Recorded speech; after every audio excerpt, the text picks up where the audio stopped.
Welcome to GRE Snacks, snackable episodes about the GRE, GMAT, and graduate school admissions. I'm Tyler, the founder of Achievable, and we have an affordable GRE course that includes everything you need to ace your GRE exam. A full textbook, videos on key topics, tons of GRE questions backed by our memory-enhancing algorithm, a built-in study planner, an essay grader, and full-length practice exams. You can try it out for free by going to achievable.me, and if you like it, use the code podcast to get 10% off. Now, let's get started. So today we've got Howard Freedman from Financial Aid Consulting with us. And Howard, I'd love if you could introduce yourself and your company and your book. Yes, I'd be happy to. Thank you, Tyler. My name is Howard Freedman. I'm a financial aid consultant. I've been doing it for over 20 years. My website is www.financialaidconsulting.com, which I encourage you to visit or communicate with me. My book is called Making College Happen. My goal was essentially to enlighten people about the college search and financial process and make everything come together in a way that it all makes sense. My background, have a BS degree in business management, an MBA. I was Man of the Year from American Payroll Association. I've received many awards and commendations. Many careers that led into my becoming a financial aid consultant, primarily consulting, financial management, customer service, industrial engineering, authoring books. And essentially, my goal is really to help people, make it easy, help people, and essentially make wise decisions rather than gut decisions or decisions from the heart rather than the head. So my goal today and through my book is to make you better informed, more powerful, and focused on what needs to be done to fulfill your goals. Great. Yeah, thank you for sharing that. And today we're going to be talking about, financial aid for graduate school. And it's something that I think a lot of people overlook because I think financial aid kind of has this, I don't know if stigma is the right word, but like reputation in the United States that it's only for people that really need it, let's say, right? People that are that really don't have the money and can't afford college. But even in undergrad now, there's a tremendous amount of financial aid and it's available to people of, kind of all income brackets really, based on merit. And a graduate school is quite similar, right? So, I mean, first let's talk about just like getting financial aid in graduate school. What are like the misconceptions that people have about it when they start talking to you, and kind of what are the key things that people should know? I think the most important thing is, first of all, to clarify what is financial aid. And essentially look at it as a broad umbrella that includes all the resources, not just financial aid from loans or, any type of money that you'll get from a college or other institution. It includes a lot of things. And let me give you an overview. Financial aid could be a loan. It could be a grant. It could be a scholarship. It could be an internship. It could be working for somebody. It could be co-op. It could be working for your family or working outside, working for an employer. All kinds of things that really are resources that don't necessarily come from completing a form. Now, financial aid in the very generic sense, let's start with the FAFSA form. It's a form that most graduates would know about. It's a form that really drives what they call need-based aid. So It's a form that pretty much determines your neediness. Now, one of the differences is when you go to graduate school and you fill out the form, need isn't as much taken into account as the fact that students are eligible for $20,000 a year Stafford loan. So that's easy. So you fill out the form, you get a $20,000 a year Stafford loan that covers $20,000 of your costs. Again, you have to pay for it, but that's easy. So you kind of start off in a really So is that for everybody, or you? I thought that FAFSA was only you had to basically qualify for it. Well, qualifications, essentially everybody qualifies for it. I mean, there may be exceptions where there's some legal eligibility, challenges if somebody's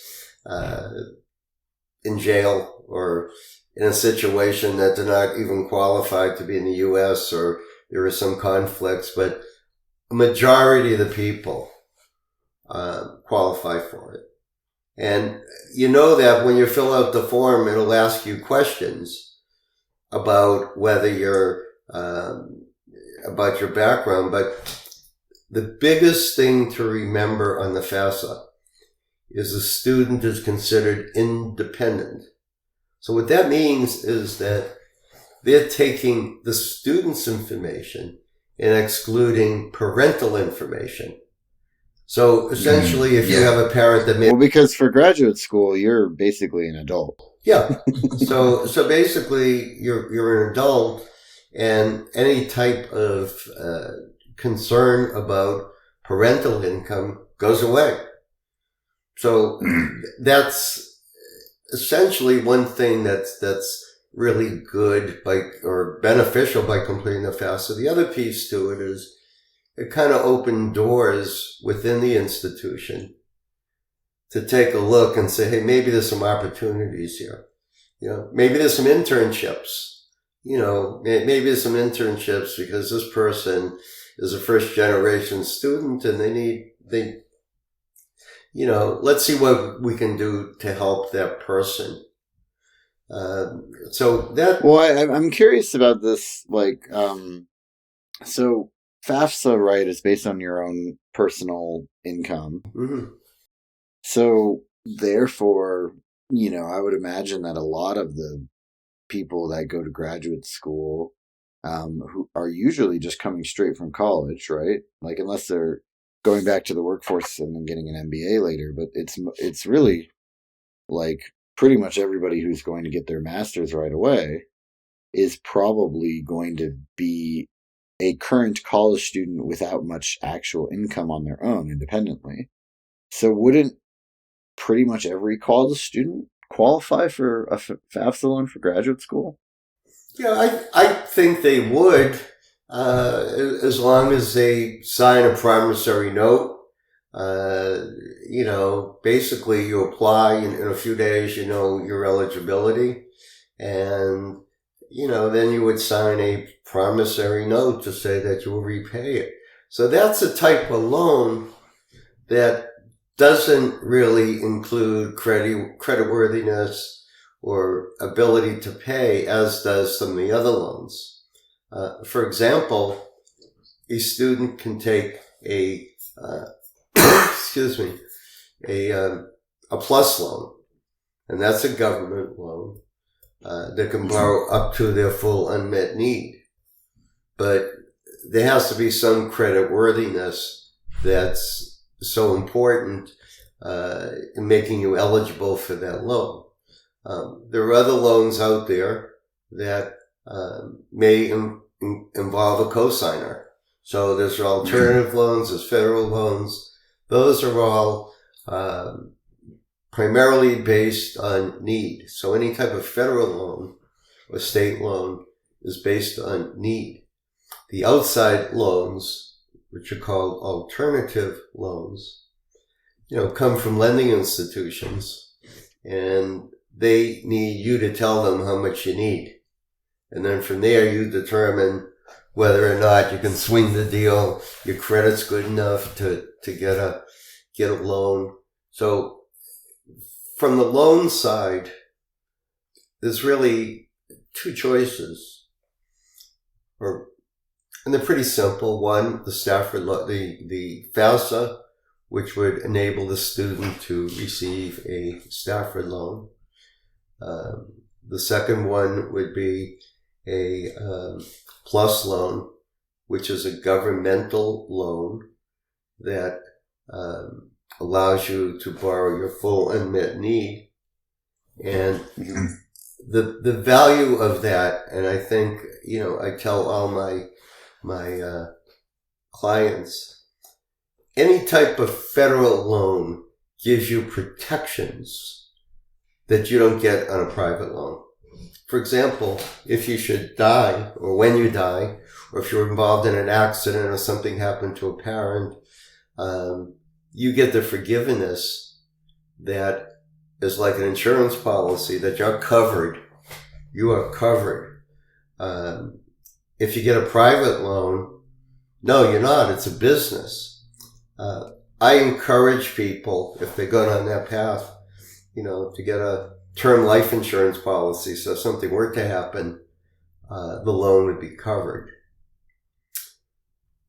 Yeah, I mean, hopefully you don't need a life insurance policy in your 20s, but it's probably just it's a good thing to do just in case, right? If you're going to be having a cosigner that's going to be on the hook for it. Right. I mean, I think that these are all like some really smart tips. I mean, what are the other options as well, right? Like beyond FAFSA, like what are the other things that you want to make sure people know about? Okay. I think one thing, and I'm a product of this type of education, is internships. So if you can get an internship, maybe through your school or directly with a company, you can get hands-on experience, make some money, enhance your resume, and essentially open the door for future employment. So that's really hands-on, using some hands-on opportunities that will enable you to earn money to pay college costs. Other things that are very valuable, and I encourage, is that there are companies that are willing to recruit graduates to fulfill their needs. And in consideration of that, they may pay off your loans or pay for your education because they want you. You have some skill or some, creativity or whatever there may be, that they want you. So it's almost like a form of early recruiting to say, I want Tyler. I want him because he's really good at this. And we have a project out there that requires a really sharp student. And in relation to that, we will give that person X dollars, and in consideration that they'll stay on for at least 2 years. And that's just a way of getting, it's almost like getting an upfront signing bonus to be able to go to college. Well, I think, I also think like you could potentially look for signing bonuses, even after you graduate, right? You paying, yes, it's not exactly financial aid, but it can help you pay the loan back later. Companies are often, at least I've found for tech or finance or jobs where, the companies generally make a lot of money. So having the best people is something that they can pay for. And, they're happy to do signing bonuses a lot of the time, during a negotiation process, because it's a little bit easier for them to give away than to give away an equivalent, change in salary. Right? Because the signing bonus is once, and a changing salary, will change your trajectory of your income forever. Obviously, get the higher salary if you can, but signing bonuses are a nice fallback, and it could be a nice way to kind of kill two birds with one stone with your first job after graduate school. I think it's a negotiation tool, too. If you think, and I've worked at corporate America, that there's a lot of really very intelligent, highly trained graduates that have gone to good schools, that have worked on problem solving, worked on teams. Maybe they they have co-op or experiential learning experience. They're not just coming out of school, sitting in a classroom, taking notes. They get them out there working on problem solving, innovation. I mean, you look at MIT, or as an example, like all these wonderful things are coming out. Teamwork, problem solving. They're hiring people based on their ability and analytical skills. Not so much that piece of paper they bring in, but basically it's like a business transaction. There's a buyer and there's a seller. Okay. The seller is a company, or it could be the candidate, that are selling their skills to help the buyer who's looking for them. And in consideration of that and the signing bonus and whatever we spoke about, they're willing to go all out and pay either a fixed amount or pay for the student to further their education, because the organization is going to benefit. If you go to a graduate program, you're going to be exposed to much higher level things than you did as an undergraduate, and kind of work on the team building and working in companies and things like that. So that's basically, a really win-win. I think working. Yeah, that sounds good. I mean, the other thing also is, if you go into the workforce, if you particularly larger companies will be willing to pay for your graduate school if you come back, right? Yeah, I think that's true. I think if you're lucky enough, and a parent owns a family business, that's another way of funding, because a family can hire you, pay you as an employee to learn the family business, and provide the funds necessary for grad school. And the other thing to bear in mind, with grad school, when I went to grad school, I was on an executive MBA program. And bear in mind, you don't have to get your MBA, whatever degree, in a year or two. You could stretch it out. You can go to a part-time program. You can go to a weekend program. You can go to a lot of programs that are much less expensive and allow you in terms of making money to get a full-time job and then go part-time. So it may take you a little bit longer, but the out-of-pocket expenses won't be as high, and then the income stream will come in to cover them. So you have to, in this whole process, when I meet with clients,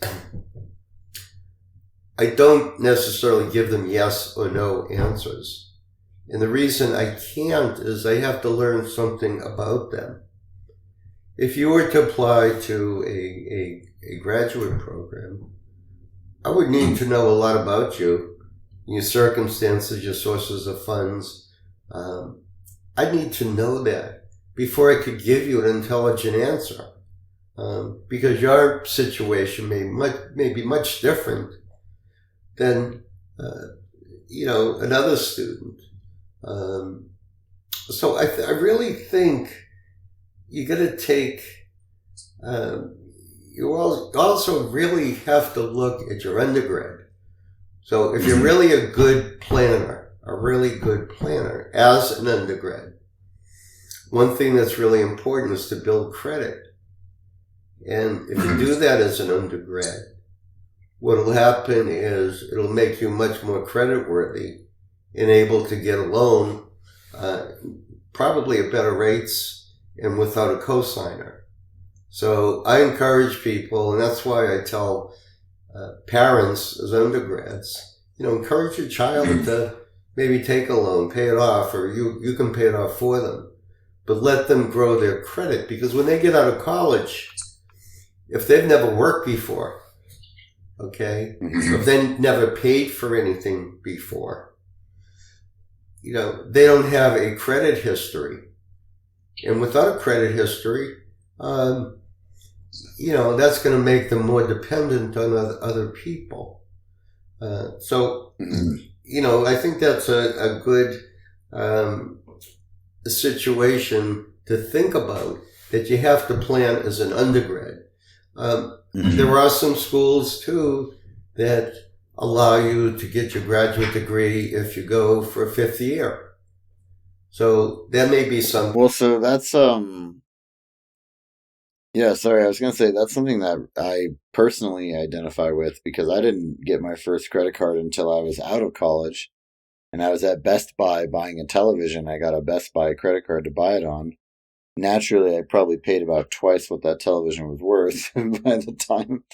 But like, I had no idea what I was doing, right? And I certainly wouldn't have had credit to take out one of these loans. Yeah. I think that, there's a lot of easy ways to build credits, even as like a teenager or even as a college student, right? Like, open a card or two. Don't put any money on them, but just like have them. And then like potentially if your parents are willing to have you be able to like co-sign your auto loan for your car, that can be pretty helpful. Yeah, I think that's a really good suggestion. I think on top of that, maybe one of the last things I'd mention is entrepreneurship. And I mention that because many of the colleges now have entrepreneurial programs. So if you really have the desire to do something on your own or creative, or, I'm not saying you'd be another Steve Jobs or people like that, but there are people that maybe want to take a year off and go with their passion, go with something, go with maybe get on Shark Tank, which maybe isn't to that level, and go with their dreams for a year or two and say, hey, look, I get this great idea, or this great AI technology or whatever. And while I was in college, we had entrepreneurial programs, and I know the professors, and they can help us get this venture started. You don't know what's going to come out of it, or you may want to defer your decision to go to grad school, if you have the ability, the passion, to do something. And I think I firmly believe nobody should feel pressured about grad school as they were as an undergrad. So usually going to grad school is by choice. It's not because you have to do it or you're pressured into doing it. And there's a lot of options. I think along with it, you have to consider studying abroad. You have to consider working on big projects. You even have to consider maybe public service. So there's a lot of sources to get experience, and that experience will enhance your resume, give you some funds, and possibly create other opportunities that will give you income flow that you don't have to repay. Great. Yeah, anything, I feel like we've got a really good kind of coverage of everything today, but is there anything that you wanted to make sure we covered that we didn't talk about yet? Well, I think the biggest thing that I really like to express is that when I wrote my book, I put two acronyms in it for the words yes and no. I made yes stand for you expect success. So stay positive about this whole thing. Don't give up. And then no is, your new opportunities. Look at your new opportunities. Grad school may be a time where you're really focused. You're focused on what you have to do or need to do. Or maybe the company requires you to get a grad degree.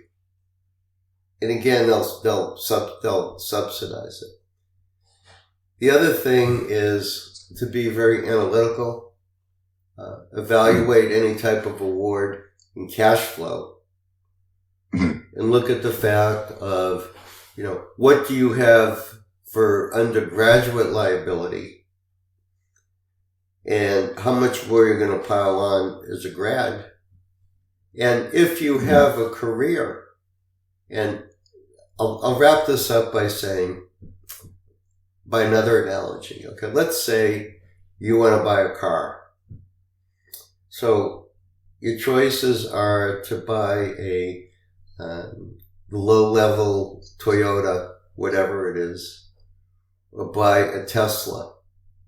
Now, in fact, both of those will take you places. They really will take you places.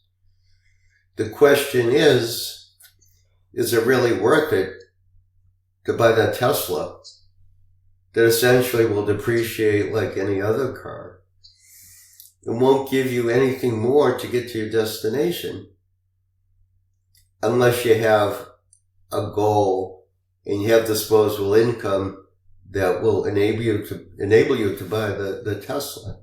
So it's not a matter of being discouraged about this whole process. I think you have to be very encouraged, thinking yes and no, but also look at what you're going to get out of it. Is it really worth it? You're going to really look at this and say, what is this degree going to be worth to me? Mm-hmm. And I think you have to look at, and just maybe one final example, is it worth it to spend $50,000 or $60,000 or whatever to get a master's degree in something that is only a requirement but not going to make you any more money? So let's say in the education field, sure. Education field may not be worth it. It may just be a requirement, and you'll get a little bit more money a month.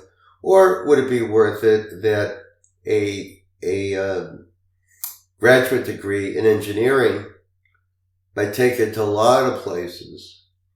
So you have to kind of look at what, is it worth it?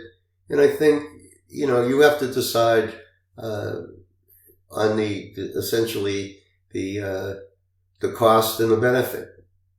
And that's the main thing with all these things that I've talked about. Well, and I think, at the end of the day, the best financial aid is controlling your costs, not spending the money in the first place, right?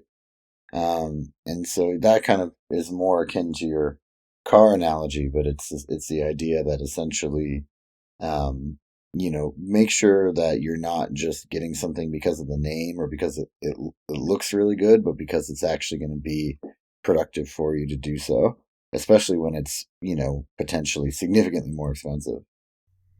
Well, great. Thank you so much. This has been GRE Snacks, hosted by Tyler from Achievable with Howard Freedman from Financial Aid Consulting. And Achievable has a great online GRE course that you can try for free by going to achievable.me.